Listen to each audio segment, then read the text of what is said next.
এখান থেকে আমাদের এই ভিডিওটি দেখছেন সবার শুভকামনা রেখে শুরু করছি আজকের প্রতিবেদন।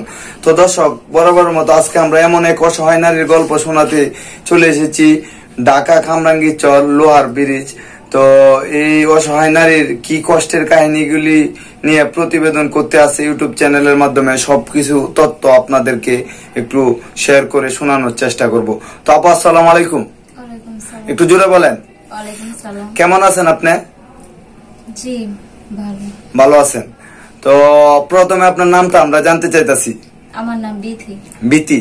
তো বিথি আপু, আপনি বলবেন কি এই যে আপনার কি এরকম কষ্ট নিয়ে প্রতিবেদন আছে না? একটু সামনে আগান, আপনার কথাগুলো আসতেছে না। জি হ্যাঁ, আচ্ছা, কি এরকম ব্যথা নিয়ে আপনি প্রতিবেদনে আসছেন বলেন। ব্যথা মানে আরো 10 বছর আগে আমার, হ্যাঁ একটু ক্যামেরার দিকে তাকায় কথাগুলি বলেন, আপনার তো নাইলে আপনার অন্ধর মতো দেখা যাইতেছে। 10 বছর আগে আমার বাবা মামাকে বিয়ে দিছে। হ্যাঁ, বিয়ে দেওয়ার পরে আমার নানি আর কি সম্বন্ধটা আনছিল। আচ্ছা, আপনার নানি মানে বিয়ের সম্বন্ধ আনছিল, তারপরে অবস্থা ভালো, বিয়ে দে। তখন আমি আর জানি না যে ছেলের একটা চোখ আর কি যে সমস্যা, জি বুঝছেন কানা। তো আমার বাবা মা যা দেখলো ঘর দোয়ার সবই ঠিক আছে। হ্যাঁ, তো সবই ঠিক আছে। তো তারা যে তার ছেলে যে ভালো হওয়ার জন্য, তার ছেলে জন্ম মানুষের সাথে যে সম্পর্ক ছিল তার লিগে যে তারা যে আমাকে নিবে, তারা আমার দেখা পছন্দ করছে, নেওয়ার লিগে অনেক পাগলামি করছে। আমার বাবা মা দেখছে যে আমি খায়ালে সুখে থাকবো, আমাদের চাইতে একটু ভালো ধরনের, মানে তাদের আর্থিক অবস্থা একটু ভালো, একটু ভালো। তো তখন আমার বাবা মা আমারে বিয়ে দিতে চাইলো। তখন আমি প্রথম রাজি ছিলাম না, তারপরে দেখলাম যে না, আমার বাবা মা যখন দিতে চাইতেছে তো বসি। এখন আমার বাবা মা সুখে আমার সুখ। তারপর আমি কানা এগুলো আমি কিছুই মনে করিনি যে আমার ভাগ্যে ছিল। তারপর আমি রাজি যে ঠিক আছে তোমরা যেখানে দাও আমি সেখানে বিয়ে বসবো। তো আমাকে নিল তারা সবাই, 10 জনে সবাই নিয়ে গেল। নিয়ে যাওয়ার পরে বিয়ে হইলো। বিয়ে হওয়ার পরে 1 সপ্তাহ পরে এক মহিলা ফোন দিল। ফোন দেওয়ার পরে আমি রিসিভ করলাম। হ্যালো কে? আমার যাতা গালিগালাজ করলো, যে মানে খারাপ বিশ্রী ভাবে যে তুই এখন তুই এই বাসায় আইসিস কে লিগা, তুই কি? আচ্ছা, আমি ভালোভাবে বললাম যে আপনি কে? আমি আমার জামাই নাম হয়েছে হাবিবুর। বলছে আমি হাবিবুরের বউ। আমি আপনি হাবিবুরের বউ, তাহলে আমিও কি? কি কয় না তুই এই বেতায় যাস। আমি বললাম তো আমি তো আর জানি না। এখন গালাগালি করলো আমাকে। আপনাকে গালাগালি করছে? আমাকে গালাগালি করছে ওই মহিলা। ওই মহিলা নাকি তার চাচি হয়, সেটা আমি জানি না, সেটা আমি জানি না তার চাচি। তারপরে আমার জামাই আইসে পরে আমি কইলাম যে দেখেন আপনার একটা মহিলা ফোন দিচ্ছে আপনার মোবাইলে, আমি রিসিভ করছি, আমার গালাগালি করছি। তারপরে তুমি আর ফোন ধরো না। তার এরপর থেকে আমার জামাই আর ফোন যখন বাসায় আইতো, মোবাইল বাসায় বন্ধ হয়ে যেত, থাকতো বন্ধ করে চার্জ দিত। চার্জ দেওয়ার বাবা যখন চলে যেত এরকম দিয়ে দিত। এরকম দেখতে দেখতে তো সপ্তাহে 3 দিন 4 দিন চলে যেত। তো ওই মহিলা চলে যেত। তারপরে একদিন আমার শাশুড়ি কইলাম যে মা, এই যে কি লিগা খানে যায়, হ্যাঁ সে কি কয় এরকম এরকম এক মহিলার সাথে সম্পর্ক করে, তুমি দেওয়ার ফিরাইতে পারো নি। তো আমি যে জানি আমি আর কই না। আমি কই দেখেন আপনি কই যান? আপনি প্রতিটা দিন এই যে 2 দিন 1 দিন পর পর যান। আমারও আমি ঢাকার ব্যবসা করি। কি এর ব্যবসা করেন? আমি মাছের ব্যবসা করি। আমি কো তো হ্যাঁ নানান ঋণ পেন শুধু করে হ্যাঁ টাকা পয়সা আনতো। আমি না আমার কোথায় এই যে দাও আমি মাছের ব্যবসার টাকা। তা আমি তাই বিশ্বাস যেতাম। তো আমি তো জানতাম না। তো পরে পরে আস্তে আস্তে আমার শাশুড়ি আমার হ্যার পিছু উলাই দিত। ওলাদের বলতে তুমি তোমার স্বামীরা কও নাকি হেনে যায়। আমি করলাম যে মাথা লোক হ্যাঁ কার পিছিয়ে যা করে তোমার সম্পর্কে চাচি শাশুড়ি। আমি চাচি শাশুড়ি হ আমি কো। তো এরকম বলতে বলতে আমার দ্বারা মারধর করতো। আমি বললে মারধর করতো।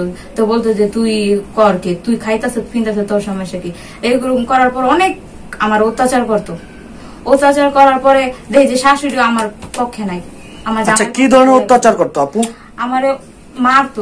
আমি যদি বলতাম যে আপনি কোথায় আপনি যাবেন, আমি পরে যে সত্যি কথা আমি বলে দিচ্ছি আপনি নাকি এক চাচি শাশুড়ির লোকের সম্পর্ক করেন। ওই মহিলা আমার অনেক ফোন দিয়ে হুমকি দিত, ঠেট দিত। তা আমি আমার বাবা মার কাছে ফোন দিয়ে বলতাম যে দেখো এরকম এরকম তুমি আমার বিয়ে দিছো। জানে না আমার জামাই যে একটা চোখু কানা, তারপর আমি কিছু মনে করি যে থাক আমার ভাগ্যে ছিল। তারপর আমি কিচ্ছু মনে করি না যে না আমার কপালে যাই ছিল তাই হয়েছে, তাতে কি হয়েছে। আমার নানান মানুষের নানান রকমের কথা বলছে, তোর জামাই নাকি কানা, তুই কানা ছেলের সাথে বিয়ে হয়েছ। তারপরে আমি আমার বাপ মার মুখের দিকে চাই আমি এখানে বিয়ে হয়েছি। আমার মায়ের আর নাক দামতো রক্ত বাইক। আমি বললে আমার ধরে মারতো, অনেক অত্যাচার করতো। এরকম করতে করতে সবাই বললো কি যে দেখ এরকম যেন তোর জামাই যেন অত্যাচার করে তাহলে তুই একটা বাচ্চা কাচ্চা নে। তো আমি সবার কথা শুনি না আমি একটা, তারপরে বাচ্চা নেওয়ার পর আমার একটা ছেলে হয়েছে। যেদিন আমার ক্যামেরার দিকে তাকিয়ে যেদিন আমার মানে বাচ্চা দুনিয়াতে আসবো সেই দিনও হ্যাঁ চলে গেছে ওই মহিলার কাছে। আমি বললাম যে দেখেন আপনি যায়েন না, ওই মহিলার কাছে যে আপনি কই যেতেছেন, আমার ঢাকা কাজ আছে, আমার যাইতে হইব। আমি দেখেন আমার শরীর অসুস্থ, আপনি যান না, সেই দুনিয়ায় চলে গেছে। আচ্ছা, তো আপনি তো একটা কথা বলেনি না যে আপনার মানে আপনার কোন জায়গা থেকে আপনার বিয়ে হয়েছিল বা আপনার স্বামীর বাড়ি কোথায়, এটা তো বলেন না। আমার বাবার বাড়ি সে ব্রাহ্মণবাড়িয়া, আর বর্তমানে থাকি আমরা ঢাকা কামরাঙ্গীরচর লোহার ব্রিজ মেসপেটারি। আর আমার স্বামীর বাড়ি হয়েছে বিক্রমপুর শ্রীনগর থানা, জেলা মুন্সিগঞ্জ, আর সনবাড়ি দেওপাড়া। তো এই যে আপনার বিয়েটা হয়েছিল কোন জায়গা থেকে? বিয়েটা ঢাকা থেকে তারা নিয়ে গেছিল। তো ঢাকা থেকে আপনার মানে গ্রামের বাড়িতে উঠায় নিয়ে গেছে। তারপর আপনার স্বামী আবার ঢাকা চাকরির কথা বলে আইসা মানে অন্য মেয়ের সাথে রিলেশন নাকি বিয়ে করছে। আচ্ছা, মানে ওর কথা হইলো আপনি যে সময় আপনি তো বললেন যে আপনার যেদিন বাচ্চা হইব এই দিনও আইসা পড়ছে হইব ওর কাছে, আপনার আজকে ডেলিভারি হইব এটাও বুঝতে পারে নাই। তার মানে ওর কথা হইলো আপনার বুঝছে মানে আপনার মানে আপনার অসুস্থ হইলে হইব ওর কাছে আইসা পারে, এরকম স্বভাবের মানে ছিল না, মানে পরক্রিয়া প্রেমী। কি হয়? এই চাচি হয়, মানে বুড়া একজন মহিলার সাথে রিলেশন। হ্যাঁ নাকি চাচি হয়, আমি যতটুকু ওই বাড়িতে যাওয়া। মানে কিরকম চাচি হয়? পাড়া প্রতিবেশী চাচি। পাড়া প্রতিবেশী চাচি, তোর সাথে রিলেশন। তো ওই চাচির কি স্বামী ছিল না? স্বামী ছিল, স্বামী নাকি তো এরকম দেখা নাকি তালাক দিয়ে দিছে। তারপর মানে ওই মহিলা চরিত্র খারাপ দিকে তালাক দিয়ে দিছে। স্বামীর যে চক্ষুটা নষ্ট হয়েছে একমাত্র তার কারণে চক্ষু নষ্ট হয়েছে। মানে ওর জন্মগত চক্ষু সমস্যা ছিল না? জন্মগত ছিল না, তার কারণে ছিল। আমি যতটুকু ওই বাড়িতে যা শুনছি যে আমার স্বামীর নাকি একবার জ্বর বৃষ্টি ছিল, সে নাকি ফোন দিছিল আমার স্বামীরে যে আসো আমাকে একটু নিয়ে যাও। তখন আমাদের দেশে তো আবার বর্ষাকাল হয়, বর্ষার দিন পানির দিন হয়, তখন বলছে আমার একটু নিয়ে যাও। আমার শ্বশুর শাশুড়ি বলে না করছিল যে দেখ তুই যাইস নাই জ্বর বৃষ্টির ভিতরে, তাদের কথা শুনে নাই। ওই মহিলারা নিয়ে আসতে লইছে, এসে বাস আর কি গাড়া ছিল, বাস হাইলা পড়ছে বাতাসে, ওই বাস আর কি তার চোখের ভিতরে যা লাগছে, তারপর ওই কারণে গেছে। মানে এই মহিলার কারণে, পরক্রিয়া প্রেমিকার কারণে মানে তার চক্ষু। আমার ছেলে আজকে মা থাকতে মা নাই, বাপ থাকতে বাপ নাই, আজকে মানে কি কম। শুধু ওই মহিলা বলে না, ওই মহিলা 7 লাখ টাকা নিয়ে ভাগছে। আচ্ছা, কার টাকা নিয়ে ভাগছে? আমার স্বামীর টাকা নিয়ে ভাগছে। আমার স্বামী, আমার শ্বশুরের 2টা বাড়ি ছিল, একটা বাড়ি আমার বড় বাসুরে দিছে, আরেকটা বাড়ি আমার জামাই। আচ্ছা আপু, আপনি এই ঘটনাগুলো কখন জানতে পেরেছেন? আমি ঘটনাগুলো আস্তে আস্তে আমি বিয়ের 1 সপ্তাহ পরে থেকে আমি আস্তে আস্তে বুঝছি। আচ্ছা, যখন আপনি বিয়ের 1 সপ্তাহ পর থেকে ঘটনাগুলো আপনার কানে আসছে এবং আপনি শুনতে পেরেছেন, তাহলে আপনি বিকল্প কোনো রাস্তা বেছে নেননি কেন? না, আমি তারপরে চেষ্টা করছি আমার স্বামী যাতে আমার কাছে আসে। আচ্ছা, তারপর আসেনি? না, আসে না। অনেক চেষ্টা আসার জন্য কি চেষ্টা করেছিলেন? কি ধরনের চেষ্টা করছি? আমি অনেক ধরনের চেষ্টা করছি। আমি আমার বাবা মা এরকম আমার অনেকবার মাইরা দাইরা আমার বাবা মারে ফোন দিত, আসেন আপনার মেয়েরা নিয়ে যান। মাইরা রক্তাক্ত অবস্থা ধুয়ে দিত।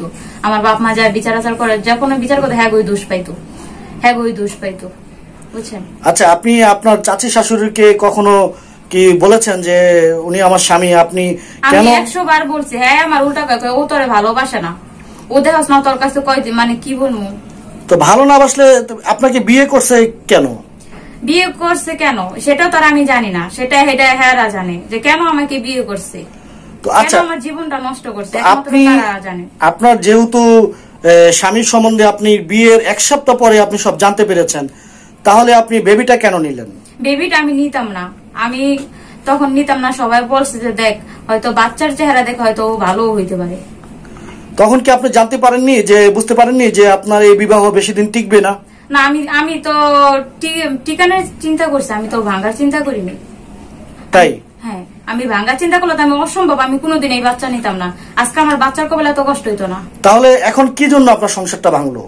ভাঙছে ওই মহিলার কারণ। ওই মহিলা টাকা পয়সা নিয়ে চলে গেল, তারপর পাশের বাড়ি আরেক চাচিরে ধরলো। আপনার স্বামী? হ্যাঁ, ও খালি চাচি নিয়েই থাকে। কিভাবে ধরলো একটু বলেন না আপু। ও মানে ওই চাচি গেল গা টাকা পয়সা নিয়ে, বিদেশের লেনদেন এগুলা মিথ্যা কথা বলে নিয়ে গেল গা।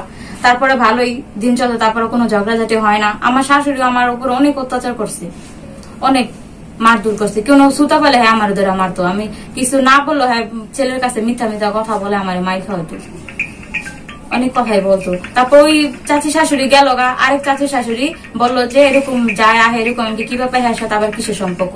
বলে যে আমি হ্যাঁ আমার কিস্তি উড়াই দিছে, আমি এই যে এত ঋণ শুধু করছি ওই মহিলার কাছে নিয়ে দিছি, ঋণ দেওয়ার জন্য এই মহিলা আমার কিস্তি উঠাই দেয়। তাহলে আমাকে তো কিস্তি উঠাই দেয়, ঠিক আছে, এত খাতির কিসের? তো বলতেছে এই যে আপনার স্বামীর বিরুদ্ধে আপনি কি কোনো ধরনের কোনো আইনগত ব্যবস্থা নেননি? না, আমি কিছু নাই। আমি আরো কেন চেষ্টা করছি। নেননি? আমি মানুষের কি বলে জাদু না কি বলে, আমি একবার আমাকে একজন বলে যে কি মানে জাদু টুমা না কি বলে, ওগুলা করলে নাকি ভালো হইব। এক ফকির বাড়ি গেলাম আমি আমার জামাইয়ের জন্য। তো আপনি কি আসলে আপনার স্বামী আপনার কাছে এমন কি কম পেয়েছে যে সে বিভিন্ন নারীদের পিছনে দৌড়ালো? আল্লাহ জানে, আমার একমাত্র আল্লাহ জানে। আপনি কি আপনার স্বামীকে একটু কম ভালোবাসতেন? না, আমি কম ভালোবাসি নাই। আমি যেতটুকু পারছি আমি ততটুকু। যেমন আপনি একটু আগে বললেন একটা কথা, যে চাচি আপনাকে কি ধরনের একটা কথা বললো, কি যেন বললেন যে আপনি না একটু বললেন যে আমার কাছে তো আসে, তোর কাছে কেন আসে না, এই কথাটা কেন বললো? আমার কাছে কেন জানা, আমি নাকি ছোট, সেগুলো খালি ওই মহিলার কাছে বলতো যে ও ছোট, ও বাচ্চা, এই সেই নানান কথা বলতো। আচ্ছা, তার মানে কি আপনার স্বামীর কি বুড়ো মহিলা কি পছন্দ? আমার হয়তো তাই, আমি তার আপনি সংসার কি জিনিস এটা বুঝতেন না? আমি বুঝতাম না বলতে কি, আমি যাই বুঝি নাই, তারপরে তো বুঝানোর চেষ্টা করছি আমি। আচ্ছা, যাই হোক, তো এখন সর্বশেষ আপনার কি অবস্থা? স্বামী কি আছে? না না, স্বামী নাই তো। এরকম অনেক অত্যাচার মারধর করার পরে আমার বাবা মা টিকতে না পারে আমাকে তার কাছ থেকে নিয়েছে।